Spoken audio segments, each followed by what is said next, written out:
जाके बहादुरी से लड़ो और कहते हैं बिल्कुल बुजदिली करके घर में वापस मत आना।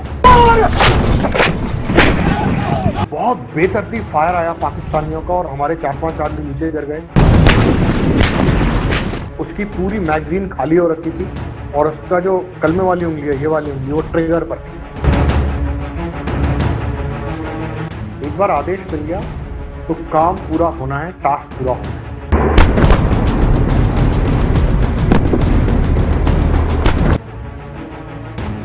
मौत जब आप सबसे करीब देखते हैं तब आप सबसे ज्यादा जिंदा उस टाइम पर होते हैं।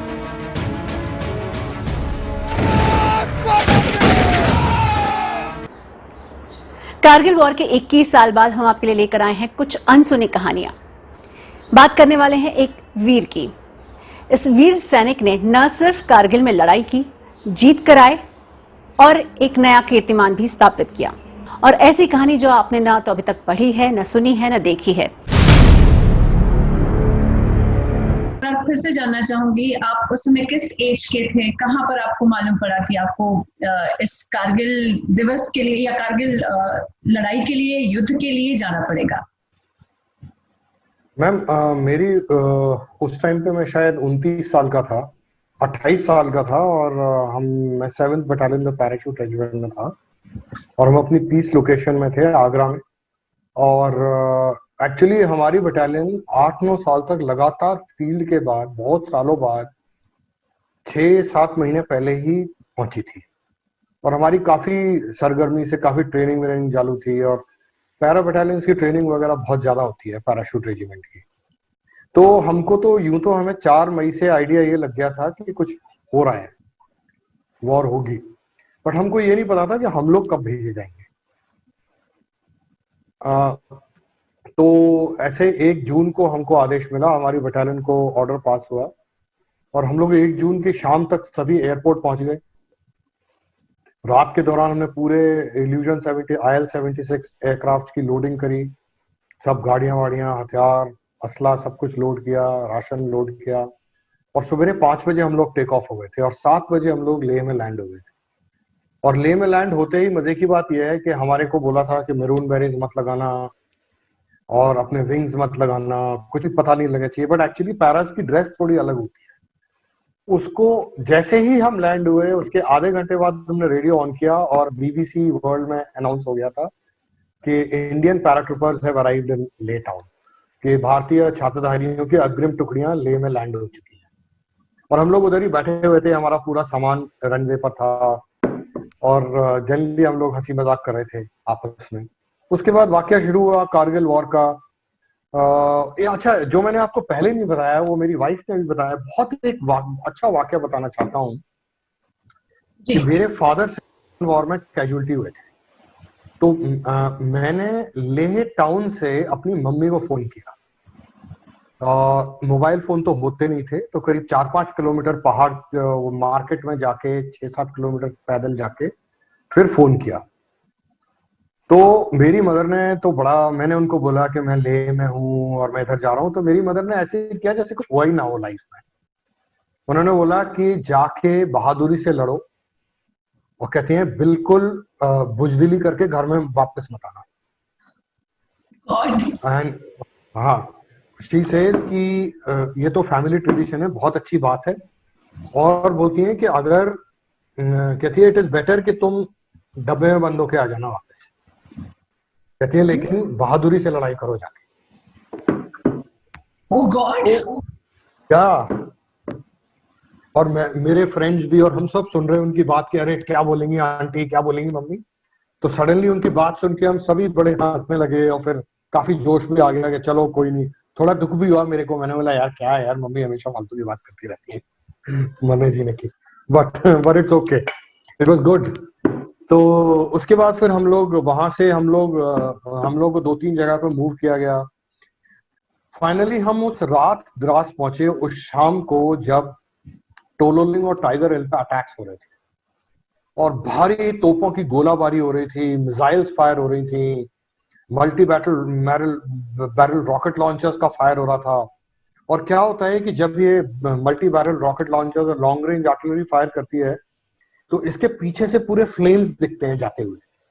तो एक बड़ा ही अच्छा दृश्य होता है, मतलब बहुत जोश देने वाला, काफी धुआं होता है, पूरा गन पाउडर का स्मेल होता है पूरे इलाके में, दुश्मन की भी गोलाबारी आ रही होती है, और पूरे अंधेरा होता है शाम का, मतलब रात हो रही होती है, और उसी अंधेरे में हम देख रहे थे कि जो अटैकिंग बटालियंस थी उनके जवान और ऑफिसर्स मंदिरों में अपना माथा टेक के, हाथ जोड़ के भगवान से प्रार्थना करते हुए ऊपर अटैक के लिए जा रहे थे। तो काफी ये वैसा था। फिर हम लोगों को हमारी बेस में भेजा, और इससे पहले ये भी बताना चाहता हूँ कि द्रास आने से पहले, मतलब कारगिल वॉर से पहले, हम लोग सियाचिन ग्लेशियर में थे, कारगिल से 1 साल पहले, युद्ध से 97 तक। तो वहां पर ऐसे वाकये हुए हमने देखे थे, हम लोग बिल्कुल माउंटेन वॉरफेयर के लिए बिल्कुल तैयारी की, हमारे को पता था कि वहां पे क्या होता है, तो हमारे लिए कोई ऐसा आश्चर्यजनक काम नहीं हुआ था कि ये हो रहा है। लेकिन ये मैं वाकया खास तौर से बताना चाहता हूँ आपको कि किस तरह से युद्ध में कभी कभी ऐसी चीजें होती हैं जो कि आप शायद अपनी सारी जिंदगी में कभी सपने में भी नहीं सोच सकते। हमारे इलाके में सियाचिन ग्लेशियर में कुछ कट ऑफ पोस्ट हैं, जो जिनको कि ना 6 महीने के लिए कट ऑफ हो जाती हैं। उसको रसद असला बहुत अच्छी तरह स्टॉक अप कर देते हैं, हथियार और खाने वाने से, और 20 आदमी, क्योंकि आप वापस नहीं आ सकते। वापस क्यों नहीं आ सकते? बर्फ और आइस वगैरह इतनी हो जाती है, स्नो वगैरह, के रास्ता कट ऑफ हो जाता है। तो ऐसा वाकया हुआ कि एक पोस्ट पर, कट ऑफ पोस्ट पर छोटा भाई था, और उसकी जो सपोर्टिंग मदर बेस थी ऊपर, उस पर उसका बड़ा भाई था। छोटे भाई के लंग्स में पानी भर गया, उसको हाई एल्टीट्यूड पल्मोनरी एडीमा हो गया। तो उसके लिए इक्विपमेंट होता है, ऐसा नहीं है जो लोग बोलते हैं कि इंडियन आर्मी में इक्विपमेंट नहीं है। 94, 95, 96 से पहले तब भी हमारे पास स्विट्जरलैंड का बहुत अच्छा आले दर्जे का इक्विपमेंट था, पूरा फॉरेन के। तो एक एपो बैग होता है, उसमें हाई प्रेशर बैग होता है रबर का, उसमें डाल देते हैं और प्रेशर बढ़ा देते हैं। तो लो प्रेशर से क्या होता है, आपकी ऑक्सीजन की कमी से आपकी लंग्स पानी भर जाता है। उसको कम करने के लिए you are brought back to high pressure, normal pressure of plains. तो उसको हैपो बैग में बंद कर दिया था, और उसको हैपो बैग में पानी भर दिया, हवा भर दिया, ऑक्सीजन लगा दिया। फिर क्या हुआ कि रात को एकदम व्हाइट आउट हो गया, सवेरे के टाइम करीब 4-5 बजे, पूरा कुछ भी नहीं दिख रहा। तो पैराट्रूपर्स बहुत ना जुझारू टाइप के ट्रुप्स होते हैं, बहुत ट्रेनिंग करी जाती है ना उनकी, बहुत हार्ड। तो उन्होंने बोला नहीं साहब, हम इसको, अपने साथी को वापस लेके जाएंगे। तो वहां से एक पार्टी चली और वहां से एक पार्टी चली, बड़े भाई को भेजा नहीं गया आगे। उसे बोला तेरे को नहीं रखेंगे। नॉर्मली दोनों भाइयों को एक ही जगह पे अटैक में नहीं भेजते कभी भी, लड़ाई में हमेशा ये, हाँ क्यों, दोनों भाई इकट्ठे मारे जाएंगे? इतने वाकई होते हैं कि 2 भाई इकट्ठे मारे गए एक ही जगह, फैमिली के पूरे ब्रेड विनर्स ही खत्म हो जाएंगे। तो फिर क्या हुआ कि 3-4 घंटे बाद वो धीरे धीरे ला रहे थे, तो व्हाइट आउट उठ गया, और पाकिस्तानियों ने मतलब गोलियों के बौछार कर दिए उस ट्रैक के ऊपर, heavy machine gun, general purpose. हमने भी फायर किया, लेकिन हमारा फायर नीचे से ऊपर हो रहा था हम लोगों का। तो वो बेचारा जो जवान था, छोटा भाई, शहीद हो गया उधर ही अपने बड़े भाई के सामने सामने। तो ऐसे भी वाकये होते हैं युद्ध में। तो या अच्छा, उसके बाद चलिए आपको द्रास वापस लेके चलता हूँ। फिर हम द्रास में पहुंचे, तो द्रास से फिर हम गुमरी और पेंद्रास वगैरह में हमारी बेसिस थी। तो हम लोग कॉन्वॉय से आया करते थे, और द्रास में मश्को वैली में अंदर जाया करते थे। तो मश्को वैली के रास्ता भी बहुत उस टाइम पे दुश्मन की नजर में था, और तब अटैक शुरू ही हुए थे सारे। तो कुछ कुछ जगहें हमने वापस रिकैप्चर कर ली थी, और बहुत सारी जगह पे पाकिस्तानी थे। तो हमारी जो लोकेशन थी वो पीछे से जाकर के थी, पाकिस्तानियों के अंदर पीछे की साइड में। तो वो लोग हमको देख सकते थे काफी बार, तो उनकी आर्टिलरी शेलिंग वगैरह शुरू हो जाती थी।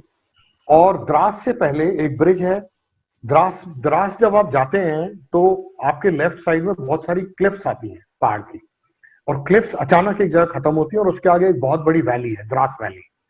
और उस वैली में एक ब्रिज है, उस ब्रिज से पहले लेफ्ट साइड को नीचे एक ट्रैक गया है, वो ट्रैक पे ट्रकें वगैरह भी चल सकती हैं। तो वो मश्को वैली जाता है। तो हम जब, तो कॉन्वॉय में मेरी जिप्सी बहुत आगे निकल गई थी, मैं शायद अपनी बेस में पहुंच गया था मश्को वैली में, और पीछे 4-5 ट्रक्स आ रहे थे, 3 टन और 5 टन, और उसमें मेरे 2-3 लेफ्टिनेंट्स थे। तो एक जवान उतरा, और अचानक पाकिस्तान का एयर बस्ट आया। एयर बस्ट क्या होता है कि हवा में फोड़ देते हैं आर्टिलरी का शेल, जैसे जमीन में फोड़ते हैं एयर बस्ट। सबसे खतरनाक आर्टिलरी के एयर बस्ट होते हैं युद्ध में, उनका पता ही नहीं होता, आर्टिलरी शेल का पता ही नहीं है कहां पे फटेगा। तो एक करीब 12 इंच का एक पीस आया घूमता हुआ और हमारे साथी का माथा यहाँ से पूरा उड़ा करके ऑन द स्पॉट वो डेड हो गया। और काफी फिर खलबली मच गई। फिर उसके बाद हमने उसके जो मॉर्टल रिमेन्स थे उनको वापस भेजा इवैक्यूएशन के लिए। इसी तरह से आगे जाके हमारा जो पहला अटैक हुआ उसमें जो ऑफिसर थे कर्नल अजय कुमार, अभी कर्नल हैं वो भी, और वो आगे निकल गए। फिजिकली बहुत फिट थे, माउंटेन वॉरफेयर क्वालिफाइड थे। वो माउंटेन मतलब जो पहाड़ों की युद्ध है उस प्रणाली में बहुत उन्होंने ट्रेनिंग ले रखी थी। और वो काफी हंसमुख और जिंदा दिल आदमी है आज भी, और बहुत जोशीले आज भी। तो वो सबको छोड़ के आगे चले गए, लेकिन जैसे ही 300 मीटर के अंदर पहुंचे उनकी रेंज में, तो जिस जगह पे जा रहे थे वहां पाकिस्तानी बैठे हुए थे और हम लोगों को ऐसा लग रहा था कि वो वहां पे कोई है ही नहीं। तो बहुत बेतरतीब फायर आया पाकिस्तानियों का और हमारे 4-5 आदमी नीचे गिर गए। मेजर अजय कुमार भी नीचे गिर गए करीब 1000-1500 फीट। तो उस टाइम पे तो ऐसा खबर फैली कि अजय कुमार साहब मारे गए हैं, उनके गोली लग गई, नीचे गिर गए। बट ऐसा नहीं है, लकीली भगवान की दया से उनके ऐसा नहीं हुआ था। और वो दुश्मन के इलाके में गिर के अकेले फंस गए हर तरह से, और यहाँ पर उनकी कंपनी अटैक कर रही है। फिर हमारी भी बटालियन के बाकी सब ऑफिसर, काफी ऑफिसर ऊपर पहुंचे, बहुत रॉकेट लॉन्चर और मिसाइल फायर किया गया। फिर आर्टिलरी का फायर आया, तो बहुत बहादुरी से वो पोस्ट रिकैप्चर करी गई। और लकीली हमारा उसमें एक ही जवान शहीद हुआ। और उसका जब उसके पार्थिव शरीर पाया गया तो वो आगे की तरफ था, ना कि पीछे की तरफ, और उसकी पूरी मैगजीन खाली हो रखी थी और उसका जो कलमे वाली उंगली है, ये वाली उंगली, वो ट्रिगर पर थी। तो इस बहादुरी से उसने उसके ऊपर धावा बोल के और बहुत ही बहादुरी से उसने लड़ाई करते हुए उस वीरगति को प्राप्त हुई। तो ऐसा होता है कि द्रास का जो वाकया है कारगिल वॉर का, उसकी ये ही बहुत अहमियत है कि जिंदगी में कभी कभी कुछ ऐसे वाकये होते हैं कि वो शायद अगले जन्म में भी दिमाग में गूंजते रहेंगे। कभी अपने फ्रेंड से मिलते हैं, कभी उस जगह जाते हैं या वहां की फोटो देखते हैं तो आंखों में आंसू एक बार जरूर आ जाते हैं, कभी खुशी के, कभी बहुत लॉस के भी। और इसका बड़ा अच्छा और बुरा दोनों असर भी होते हैं। बहुत मधुर मेमोरीज हैं उस जमाने की। और उस टाइम की जो दोस्ती होती है ना, तो प्रॉब्लम ये होती है फौजियों के साथ कि फिर हम जब नॉर्मल लाइफ में आते हैं फौज छोड़ के, हमारी वैसी दोस्तियां नहीं हो पाती। हमारे बेस्ट फ्रेंड बस वही लोग हैं, चाहे वो जवान होगा, चाहे पैराट्रूपर था या हवलदार था। आज अगर आप मेरे फेसबुक अकाउंट को देखेंगे तो शायद मेरे उस टाइम के जवान लोगों से ज्यादा मेरे फेसबुक फ्रेंड्स हैं, ना कि मेरे पढ़े लिखे जो सो कॉल्ड मॉडर्न सिविलाइज लोग हैं। और लेट मी टेल यू कि उन जवानों से ज्यादा नेक दिल और उनसे ज्यादा प्योर हार्टेड और उनसे ज्यादा सच्चा दोस्त आपको जिंदगी में नहीं मिल सकता। जो साथी आपके साथ फायर में रहे वो लोग आपके मरणोपरांत की बेस्ट फ्रेंड्स रहते हैं। तो इस तरह की हैं कहानियां। और आप पूछिए कुछ तो आगे लेके चलते हैं। सर, आज जब देखते हैं तो आप अपने आप में और आम शख्स, क्योंकि अब मैं तो एक नॉर्मल इंसान हूँ, I have done NCC so I know some parts of it. आप अपने में और आम जो सिविलियंस जिसे आप कहते हैं उनमें क्या अंतर नजर आता है? And I am talking about, आपको क्या स्ट्रॉन्ग लगता है कि मुझ में ये चीज सेना ने दी है, ये चीज खासियतें मुझ में भरी हैं? सेना में सबसे पहले एक देश के प्रति और अपने ऑर्गेनाइजेशन के प्रति वफादारी की एक बहुत ज्यादा फीलिंग दी जाती है, और वो आपके दिलो दिमाग में, शायद आपके आत्मा में भी बस जाती है। आप जहां भी जाते हो आप एक बहुत ही वफादार और ईमानदार किस्म के इंसान होते हो। आप बहुत ही मेहनती होते हो, बहुत ही सच्चे और दिल साफ आदमी होते हो। और चूंकि आप अपना काम 100% करते हो तो कभी कभी बहुत स्ट्रेट टॉकिंग भी होते हो। स्ट्रेट टॉकिंग, सीधी बात करने वाला आदमी होते हो। मैं ये नहीं कहना चाहता कि आप गुस्सैल हो जाते हो, गुस्सा नहीं आता, बट क्या होता है कि आप सीधी तरह से बता देते हो कि भाई ये ऐसे है। आपको अच्छा लगे तो बहुत अच्छी बात है, बुरा लगे तो भी बहुत अच्छी बात है, बट ये जो कहानी है वो ऐसे होगी। This is ठीक है a ना? fact, whether you accept or not. क्या दूसरा, एक इमरजेंसी और क्राइसिस सिचुएशन में आपका दिमाग और ज्यादा अच्छा काम करता है, क्योंकि आपकी ट्रेनिंग इस प्रकार की है कि आप फर्स्ट रिस्पॉन्डर, क्राइसिस रिस्पॉन्स, बिना पैनिक के, बिना बिना खलबली और बिना भगदड़ मचाए, बिना अपना आपा खोए, आप सिचुएशन को, आप उस सिचुएशन को हिंदी में क्या बोलेंगे, उन परिस्थितियों में अपने आप को बहुत अच्छा ढाल के और उसमें बहुत अच्छे परिणाम दिलवाते हो अपनी कंपनीज को सिविल में। दूसरा ये होता है कि फिजिकली आप ज्यादा टफ होते हो लोगों से, मेंटली भी आप ज्यादा टफ हो जाते हो, क्योंकि आपकी जो ट्रेनिंग होती है वो इस प्रकार होती है कि अच्छा। और दूसरा होता है कि आपको आगे से कोई गुस्सा हो रहा है या उससे ज्यादा फर्क नहीं लगता।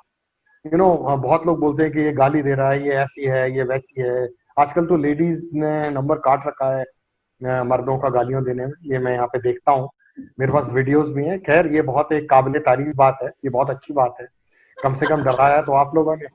तो लेकिन क्या है कि अगर वो लोग ये सोचती हो कि सैनिकों को या भूतपूर्व सैनिकों को ये इससे बहुत होता है, हम इम्प्रेस नहीं होते। हम देखते हैं, मैं तो एक्चुअली मेरे को हंसी आ जाती है बहुत बार कि अच्छा क्या हो गया, क्यों इतना गुस्सा, और क्या छोटी सी बात होगी कि मेरी कार में यहाँ पे स्क्रैच लग गया, जिसने स्क्रैच लगाया उसका पता नहीं है, जिससे स्क्रैच लगा उसका कोई पता नहीं है, आप उस स्क्रैच का कुछ कर नहीं सकते या कर नहीं सकती, लेकिन आप खड़े होकर के रोड पे गालियां जरूर देंगे या देंगे, कोई फायदा नहीं है। देखिए, जिस चीज को you can help it you should, what you can't you should just laugh it of and move on with it. तो अच्छा, एक बहुत जरूरी चीज जो सेना में सिखाई जाती है, बिना क्रिब मारे go and get the job done. We are very very go to guys for every problem, for every situation. हम लोग सैनिक जितने भी होते हैं, हमको ये सिखाया जाता है कि एक बार आदेश मिल गया तो काम पूरा होना है, टास्क पूरा होना है। हम ये नहीं देखते कि इसमें क्यों नहीं हो सकता, हम ये देखते हैं कि कैसे हो सकता है कि ये हमारे पास नहीं है, ये कठिन परिस्थिति है, लेकिन हम इसमें भी कैसे कर सकते हैं, क्योंकि हमने सारी जिंदगी वही किया होता है। सर, जब आप मौत इतने करीब से देखते हैं तब जिंदगी कितनी हसीन लगती है। Okay, somebody has said that if you are not living on the edge, you are occupying too much of space. So what happens is कि मौत जब आप सबसे करीब देखते हैं तब आप सबसे ज्यादा जिंदा उस टाइम पर होते हैं। Why? मेडिकली बताता हूँ, आपकी जो इंद्रियां होती हैं वो उस टाइम पे सबसे ज्यादा अलर्ट मोड में होती है। आपको एक एक चीज दिख रही होती है, आप एक एक चीज पता रखते हैं। कभी आप किसी को मारने जा रहे हो या आपको कोई मार रहा हो, गोली आ रही हो, उस टाइम पे आप क्या करेंगे? आप कबूतर की तरह आंखें थोड़ी बंद कर लेंगे, आप भी अपने हथियार देखेंगे, कहां से जा रहा है, क्या हो रहा है। तो यू बिकम सुपर अलर्ट। दूसरा, जब आप मौत को बहुत करीब से देख लेते हैं हर बार, बहुत बार, तो फिर आपको जिंदगी जीने का एक जो इल्म होता है वो आपका अलग प्रकार का होता है। You start loving life. I love my life. Life is beautiful. Covid है, सैलरी कम होगी, पीपल ले ऑफ हो रहे हैं, लोग बोलते हैं हम सुसाइड करें। भाई क्यों करोगे suicide? Life is beautiful, it is god's gift to us. You realise the value of life. आपको अपनी फैमिली की, मैं आपको बताऊं, आपको एक पानी के गिलास की भी कीमत पता लग जाती है। तो आपको जिंदगी जीने का जज्बा तभी आता है जब आप एक बार मौत को बहुत करीब से देखें। और ये मैं कहता हूं कि ईश्वर का ये आशीर्वाद होना चाहिए कि ज्यादा से ज्यादा लोग इस तरह के वाक्य से गुजरें, क्योंकि उस वाक्य के बाद आप कभी भी नॉर्मल इंसान नहीं रहेंगे। आपको जिंदगी जीने का मजा आपको तब शुरू होगा जब आप सियाचिन ग्लेशियर से या कारगिल की या द्रास की ऊंची चोटियों की बर्फ से जब आप हरी घास में अपना कदम रखते हैं, तो यकीन मानिए आपके आंखों में आंसू होते हैं, और आपको हरी घास पे जब कदम पैर रखते हैं तो ऐसा लगता है जैसे नीचे कारपेट बिछा दिया हो भगवान ने। और वो चीज आपको तभी रियलाइज होती है। मैं आपको एक वाकया बताता हूँ। मैं कारगिल युद्ध के बाद छुट्टी आ रहा था, और सियाचिन के बाद ऐसे किसी टाइम पर मेरे मित्र थे, कर्नल अजय मेरे साथ थे रेलवे स्टेशन पे। हम दिवाली और दशहरे के बीच में छुट्टी आई थी। हमको हमारे कमांडिंग ऑफिसर ने भेजा था कि भाई तुमने बहुत बहादुरी से लड़ाई करी है, अब जाओ, दिवाली तुमको घर में मनाएंगे एज अ रिवॉर्ड। तो हम हजरत निजामुद्दीन रेलवे स्टेशन पे आगरा जाने के लिए खड़े हुए थे। हम दोनों आगरा के रहने वाले थे। तो किसी ने पटाखा फोड़ा, आप यकीन नहीं मानेंगे, हम दोनों जमीन पर लंबे लेट गए थे। हमें ऐसा लगा फायर हो गया है। और सब हमारे को देख रहे कि 96 में, 97 में या 98 में कि इनको हो क्या गया है दोनों को। और फिर हम दोनों एक दूसरे देखते हैं, जोर से हंसे हमने कहा यार ये क्या हो गया हमको। So actually you start living life. Strong हो गए। स्ट्रॉन्ग या सिस्टर, जब भी कारगिल वॉर के बारे में या विजय दिवस के बारे में पीछे मुड़कर देखते हैं तो आपको क्या क्या याद आता है और क्या क्या दुख होता है? कारगिल दिवस का जब भी बात होता है, एक तो मेरे को पहले याद बताता हूँ। दुख तो बहुत चीजों का होता है लोगों को, खुशियां पहले बतानी चाहिए। तो मेरे को खुशी इस बात की है कि मैं इस एक ऐतिहासिक युद्ध का हिस्सा बना और मैं आज इस लायक हूँ, जिंदा हूँ। भगवान ने मेरे को हेल्थ दी है, अच्छे फैमिली दी है, अच्छी जगह रह रहा हूँ और मैं इस लायक हूँ कि मैं आप लोगों से ये बात बताऊं, बात आप बीती सुना सकूं और आने वाली जनरेशन को मोटिवेट कर सकूं। बहुत मैंने आपको कुछ वाक्य बताए, बहुत सारे। देखिए, युद्ध में ऐसा होता है कि युद्ध का जो जोश और ललकार होती है वो तो पूरे देश को हो जाती है, लेकिन जो आदमी युद्ध कर रहा होता है ना, उस पर कुछ और ही बीत रही होती है। मैं इसको हिंदी में कैसे बताऊं? इट्स अ सेंस ऑफ डेजा वू। डेजा वू होता है ना कि जब आप किसी अटैक में जा रहे होते हो या ऑपरेशन में, ऐसा नहीं है कि आपको हर बार जाने का मन होता है। कभी शायद दिल में ऐसा लग भी रहा है कि oh God not again, you know, but आप फिर हथियार उठा के जाते हो कि ये तो मेरी ड्यूटी है, ये मेरे को करना ही है एक्चुअली।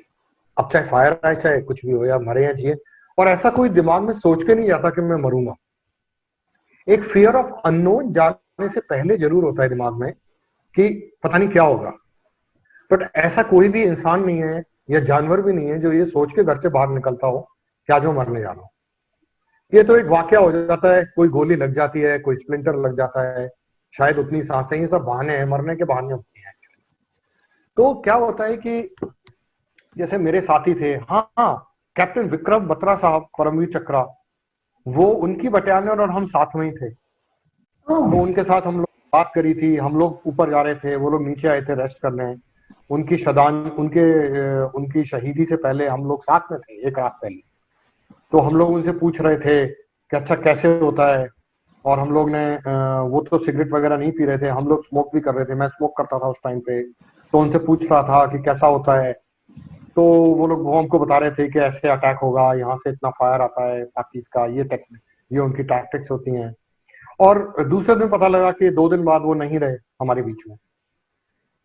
और इसी तरह से, हाँ, तो हम लोगों को ऐसा लगा कि अरे ये कैसे हो गया। ऐसे हमारे साथी भी थे जो नहीं रहे, रोड पर शहीद हो गया, कहीं आगे पोस्ट पे शहीद हो गया।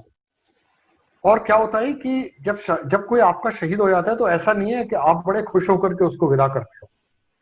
आपके दिल में बहुत गहरा दुख होता है और पूरी बटालियन, पूरी कंपनी उसको देखती है कि अब मतलब कुछ लोग रोते हैं, ज्यादातर लोग आंसू भी निकल जाते हैं। इसी तरह से let me now tell you कि मैं खुशगवार हूं कि मैंने एक पाकिस्तानी पीओडब्ल्यू से बात करी है, प्रिजन ऑफ वॉर से, जो कि जिंदा बच गया था। उसके हाथ, उसका इंटरव्यू बहुत उसमें यूट्यूब वगैरह में, उससे हमने बात करी। तो पता लगा कि वो भी जिंदा रहने पे इतना शुक्रगुजार था जितना कि शायद हम जिंदा रहने पे शुक्रगुजार होते हैं। तो क्या है ना कि देखिए, सियासत के खेल में तो सिपाही, जो भी सिपाही है और जो आम जनता है, वो हमेशा सफर करती है। तो मेरा हमेशा ये मानना है कि कभी भी युद्ध नहीं होना चाहिए। There should be no war, there should always be peace, you know, and I truly believe in it. Because मैंने मेरे मित्र लोग हैं जो कि युद्ध में रहे नहीं रहे हैं, मेरे जवान हैं, मेरे साथी हैं जो कि अंडर फायर मेरे साथ रहे हैं, वो कहीं ना कहीं एक बार फायर के अंदर से निकलने के बाद, एक बार युद्ध में, आपके अंदर से ना कुछ कुछ निकल जाता है। पता नहीं क्या है, मेरे को नहीं पता। ये शायद अगर कभी मेरी आई थिंक उसको कहते हैं डर, कुछ भी खो देने का डर, वो निकल जाता है। कभी शायद मेरी वाइफ ज्यादा एक्सप्लेन करेंगी शायद, अच्छा। वो मेरे को ज्यादा ऑब्जर्व करती होंगी, और मेरा बेटा या मेरे फ्रेंड्स। तो ना क्या होता है कि बहुत बार आप कभी पार्टी में होते हो, कभी फ्रेंड्स के साथ होते हो, तो सडनली ना आप कुछ बता रहे होगे और एकदम पिन ड्रॉप साइलेंस हो जाएगी। तो that is a sign when you feel कि अरे ये क्या हो गया, ये मैंने क्या बोल दिया इनको। तो ये एक चीज होती है। और अगर आप खुशी की बात ये बोलें, तो खुशी की बात तो यह है कि अपने देश के काम आए, देश के लिए कुछ किया। मैंने तो बहुत कम किया, मेरे साथियों ने और ज्यादा किया मेरे से। मैं तो बहुत छोटा सा उस सेना के टुकड़े का बहुत छोटा सा हिस्सा हूँ। some gave all gave some, some gave all gave some, and we are all very proud of the fact that we have been part of that war. And I am also proud कि मैं 2018 में गया मैं actually Siachen glacier वापस गया, जिस post पे हम लोग थे अपने बेस्ट फ्रेंड के साथ। जहां जहां हमने नौकरी करी है वो सारी जगहों पे वापस गए, इंक्लूडिंग मस्को वैली। तो वहां हमने कहा कि 20 साल में ऐसा लग रहा था कि, मतलब बुरा न माने बोलना, ऐसा लग रहा था जैसे 5 स्टार होटल बन गया हो। रोड्स इतनी अच्छी बन गई हैं, फैसिलिटीज इतनी अच्छी हो गई हैं हर एक के लिए, आर्मी के लिए। तो खुशी इस बात की भी होती है बहुत ज्यादा कि अच्छा ध्यान रखा गया है फौज का, अच्छी प्रोग्रेस हो रही है, अच्छा हथियार और असला मुहैया कराया गया है, अच्छा राशन है, अच्छा इक्विपमेंट है पहले से। तो जनरली प्रोग्रेस बहुत अच्छी हुई है आर्मी की, सैलरीज बहुत अच्छी हो गई हैं। और जो प्रेजेंट गवर्नमेंट है उन्होंने तो बहुत विकास किया है भारतीय सेना का, एयरफोर्स का। तो ये बहुत अच्छा लगता है। तो और अभी जो भारत और चीन के पूरे मुद्दे हैं, आपका क्या सोचना है उस पर? मेरा ये सोचना है कि ये एक बहुत छोटा सा मुद्दा और बहुत बड़ा बन गया। अच्छा। और हाँ, it's what is it, finger 14, finger 4, finger 8, ठीक है ना। फिंगर 14 जो आजकल फिंगर 14 से ज्यादा मसला है, फिंगर 4 का ये क्या है, एक छोटी सी रिज, एक छोटा सा पतला सा एक फिंगर आ रहा होगा नीचे नाले में, पहाड़ से नीचे आ रहा होगा, फिंगर उसी को बोलते हैं। हजारों 70-80 साल से पाकिस्तानी वहां पर है, सॉरी चाइनीज वहां पर है, 70-80 साल से इंडियन आर्मी वहां पर है। तो अचानक ये ऐसे कैसे वाकया हो सकता है कि वहां पर इस तरह की गर्मा गर्मी हो गई। हम तो सालों साल से वहां पे अच्छी तरह रहते हैं। और मेरा ये भी मानना है कि ये बहुत जरूरी था कि अगर चाइना के दिल में ये था कि वो हमारे ऊपर आक्रमण या अतिक्रमण करके हमारी लैंड ले लेंगे, तो ये उनको एक बहुत स्पष्ट जवाब मिल गया है कि ऐसा नहीं है। 1962 नहीं है ये, 1962 बहुत पहले था। बहुत पहले। This is 2000. This is 2020. 2000. This is 2020. So, if you will give us 3 quinine tablets, we will also give you 4 in return. But at the end of the day, it is a feeling of great pride that we are capable of doing it now. But उसकी कीमत क्या होगी? आप देखिए 20 शहीद हो गए Bihar, 16 Bihar regiment के, या चाइना के भी। चलिए चाइना दुश्मन है तो दुश्मन को कभी बेइज्जती नहीं करनी चाहिए। उनके भी बोलते हैं, कोई बोलता है 80 लोग मर गए, कोई बोलता है 5 मर गए, कोई बोलता है 50 मर गए, किसी को पता ही नहीं है। चाइना तो कुछ बताएगा नहीं, चलो ठीक ठीक लगा लो, 40-45 लोग तो मारे ही होंगे, ओके। कितने लोगों के घर के चूल्हे बुझ गए, कितनी माएं विडो हो गई, कितने बच्चे बिना बाप के हो गए। आप एक बात बताइए कि मेरी वाइफ को आप 5 करोड़ रुपए भी दे दें और बोले कि मैं तेरे हस्बैंड को खरीद रही हूं, क्या वो बेच देगी मुझे? तो जो रिलेशंस होते हैं ना, उसकी कोई कीमत नहीं होती। ये एक बहुत अच्छी चीज है कि आजकल शहीदों की वाइफ्स को इतना सब कुछ मिल रहा है और इतना देश इतना ध्यान रखता है। लेकिन जो एम होना चाहिए वो होना चाहिए कि वॉर और इस तरह के हादसे ना हो। मैं आपको ये और बताना चाह रहा था कि एक गाना है imagine, imagine all the people living without, imagine, you can google imagine and listen to it today. I'll do that. Imagine Beatles ने भी गाया है, बीटल्स ने, पुराना गाना है इमेजिन। जॉन बाइज ने भी गाया है, जॉन बाइज ने और बीटल्स ने, जॉन लेनन ने गाया है इमेजिन। जी। तो मैं I truly believe in that song, there should be no war ever, because war is really bad, and all the children, all the people, all the keyboard warriors who are fighting, who are in fact all the senior officers also, who after retirement on TV they are they are become advocates of war. No sensible civilization will ever advocate become will propagate war. We should propagate peace and be prepared for war. Sir एक सवाल, films के बारे में क्या कहेंगे? बहुत सारी films आती हैं उरी आई थी या फिर ओके तो लेटेस्ट फिल्म जो आया, आपको कौन सी पसंद आई? तो सबसे अच्छी फिल्म तो मेरे को लगी एक तो ओके, 3 पिक्चरें मेरे को बहुत अच्छी लगती हैं आर्मी से रिलेटेड। वन इज उरी तो मेरी रेजिमेंट पर ही है, पैराशूट रेजिमेंट पे। और एक लक्ष्य जी। और एक वो एयरफोर्स के ऊपर है, वीर ज़ारा। हाँ Veer Zaara. Got beautiful songs. Yeah, it's got beautiful songs, and the theme of that movie is very good. But मेरा ये कहना है कि जैसे हॉलीवुड मूवीज में they hire a lot of veterans. अगर एयरफोर्स की मूवी होगी तो वो एक्स एयरफोर्स वेटरन 3-4 रखेंगे अपने साथ एज एडवाइजर, तो उनका रियलिज्म ज्यादा होता है। हमारी जो बॉलीवुड मूवीज होती हैं बहुत अच्छी मूवी होती हैं, बहुत देशभक्ति की भरी हुई होती हैं, बट थोड़ा रियलिज्म कम होता है।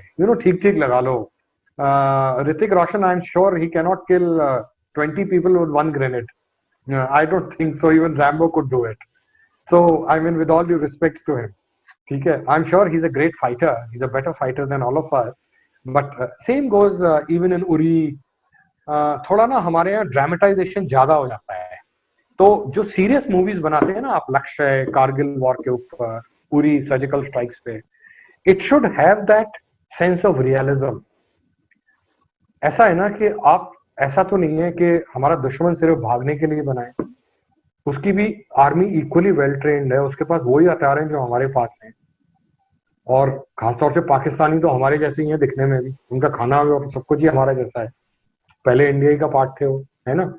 तो मतलब ना थोड़ा सा रियलिज्म ज्यादा होना चाहिए।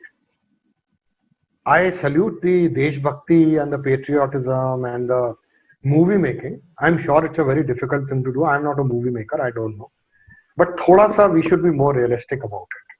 हमारी जो हिंदी मूवीज हैं रियलिस्टिक नहीं होती। They are very nice, good songs, good this thing, ठीक है। Maybe Bahubali can be sent to Pangong Lake with his army. We won't need Rafales, that way. Who do you want to send on a very lighter note? Who do you want? किस hero को आप चाहते हैं कि वो film industry join किस hero को आप चाहते हैं कि वो सेना ज्वाइन करे, और कौन फिट लगता है या कौन परफेक्ट लगता है कि हाँ इसके हाव भाव से लगता ही है कि इसे ज्वाइन कर लेना चाहिए? कौन से हीरो को आप सजेस्ट करते हैं?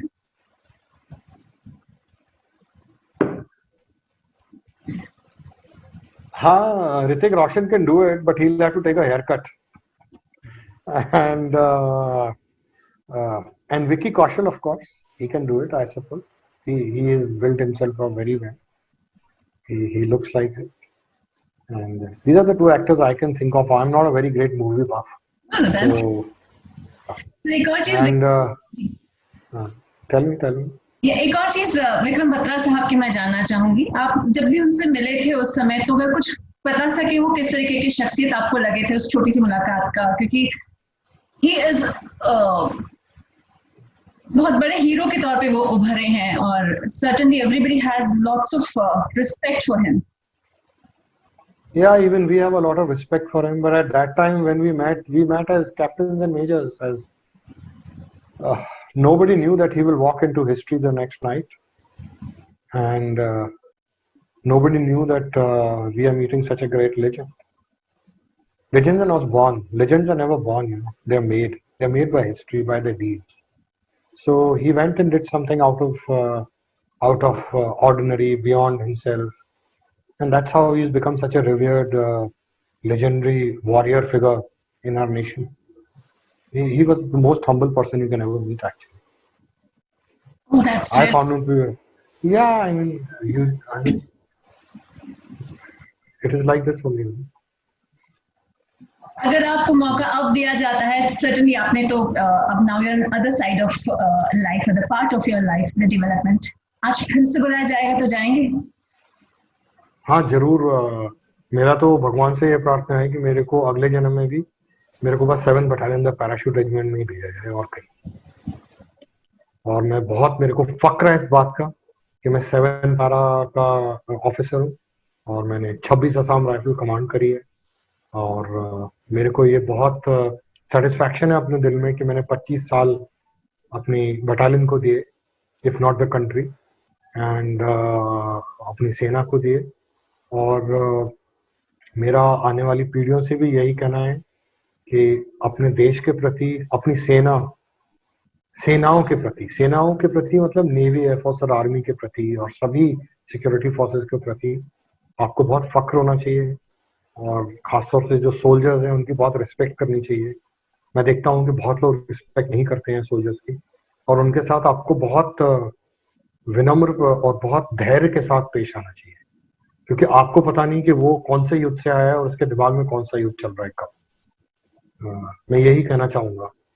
और मैं ये भी कहना चाहूँगा कि भारतीय सेना is a very progressive organisation, बहुत ही प्रोग्रेसिव है और बहुत ही बैटल हार्डन और युद्ध में कर्मठ एक सेना है।